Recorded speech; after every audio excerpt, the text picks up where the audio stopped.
Assalamualaikum warahmatullahi wabarakatuh. Perkenalkan, nama saya Muhammad Ilyas, NIM E 2019-1199. Di video kali ini saya akan mempresentasikan makalah dari kelompok 6 yang berjudul menganalisis pasar konsumen untuk memenuhi tugas mata kuliah manajemen pemasaran yang dibimbing oleh dosen Dr. Muhammad Haris Baladi SEMM, yang mana saya akan menjelaskan proses psikologis kunci. Tugas pemasaran adalah memahami apa yang terjadi dalam kesadaran konsumen antara kedatangan rangsangan pemasaran dari luar dan keputusan pembelian akhir. 4 proses psikologis kunci yaitu motivasi, persepsi, pembelajaran, dan memori yang mempengaruhi respon konsumen secara fundamental. Yang pertama, motivasi. Ada 3 teori. Yang pertama, teori Sigmund Freud, yang mana mengasumsikan bahwa kekuatan proses yang membentuk perilaku seorang secara besar adalah ketidaksadaran, dan bahwa seseorang tidak bisa dapat memahami secara penuh motivasi sendiri.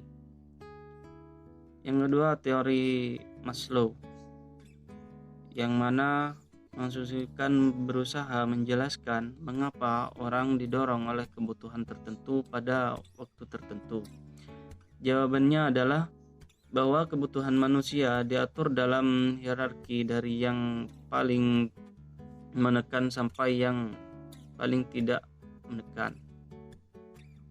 Maka orang-orang akan berusaha memuaskan terpentingnya terlebih dahulu. Ketika seorang berhasil menemukan sebuah kebutuhan yang paling penting, maka ia akan memuaskan kebutuhan pentingnya berikut.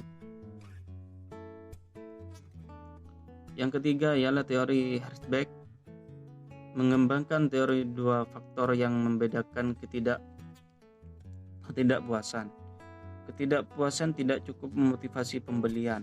Harus ada satisfier, misalnya komputer yang tidak disertai jaminan akan menjadi ketidakpuasan. Tetapi kehadiran jaminan produk tidak akan bertindak sebagai kepuasan atau motivator pembelian, karena jaminan produk bukan sumber kepuasan intrinsik. Kemudian penggunaan akan menjadi kepuasan. Maka teori Herzberg mempunyai 2 implikasi. Yang pertama ialah penjualan seharusnya melakukan yang terbaik untuk menghindari ketidakpuasan. Misalnya manual pelatihan yang buruk atau kebijakan layanan yang buruk. Meskipun hal ini tidak akan menjual produk, hal ini menyebabkan produk tidak mudah terjual. Yang kedua, penjual harus mengidentifikasi setiap kepuasan atau motivator utama pembelian di pasar dan kemudian memasuk mereka. Kemudian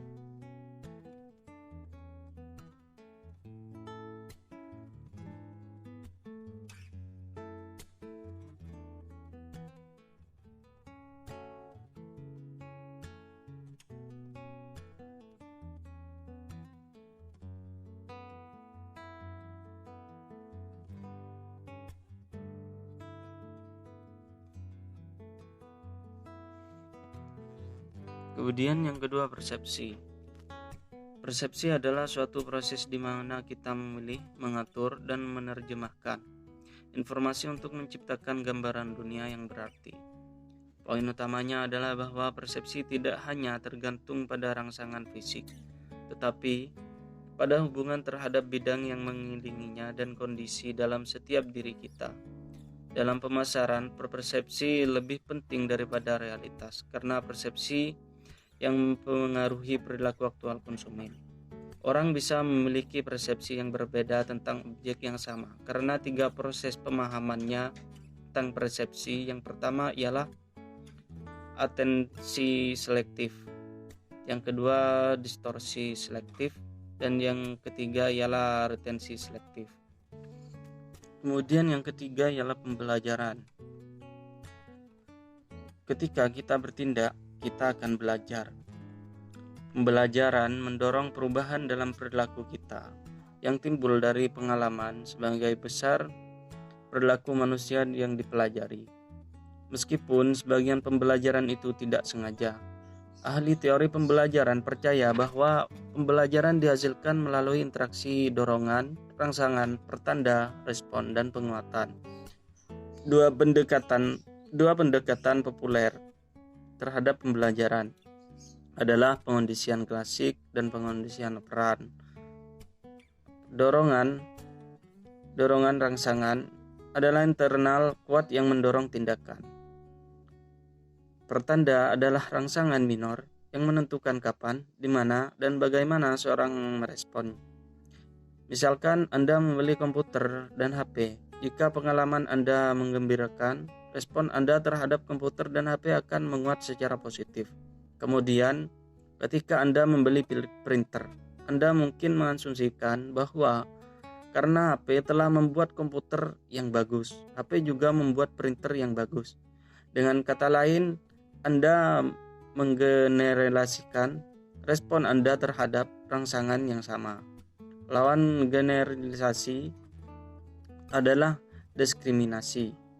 Diskriminasi berarti kita lelah belajar menyadari perbedaan dalam sekumpulan rangsangan yang sama dan dapat menyukai respon kita menurut perbedaan itu.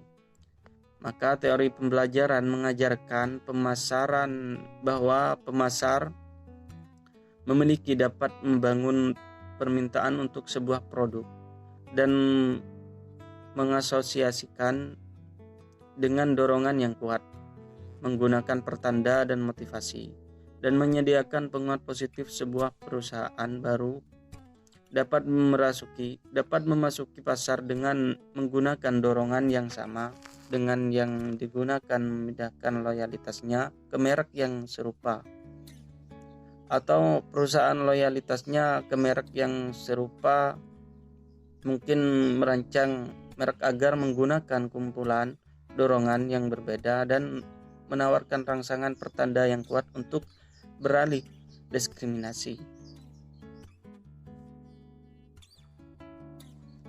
Kemudian yang terakhir ialah memori. Semua informasi dan pengalaman yang kita hadapi ketika menjalani hidup dapat berakhir di memori jangka panjang kita. Ahli psikologi membedakan antara memori jangka pendek yang mana menyimpan informasi temporer dan terbatas, dan memori jangka panjang yang menyimpan lebih permanen dan pada dasarnya tak terbatas. Pandangan struktur jangka panjang yang paling diterima secara luas mengasumsikan kita terbentuk beberapa model asosiatif. Misalnya model memori jaringan asosiatif yang mana memandang sebagai sekumpul node dan penghubung. Node adalah informasi tersimpan yang dihubungkan dengan penghubung yang kekuatannya bervariasi. Semua jenis informasi dapat disimpan dalam jaringan memori, termasuk informasi verbal, visual, abstrak, dan konseptual. Proses aktivasi penyebaran dan node ke node menentukan seberapa besar informasi yang kita terima dan informasi apa yang benar-benar kita ingat dalam situasi tertentu. Maka intinya proses memori adalah proses yang sangat konstruksif karena kita tidak mengingat informasi dan kejadian secara lengkap dan akurat. Sering kita mengingat beberapa keping dan potongan dan mengisi sisinya berdasarkan hal lain yang kita ketahui. Mungkin ini saja video presentasi dari saya, kurang lebihnya maaf.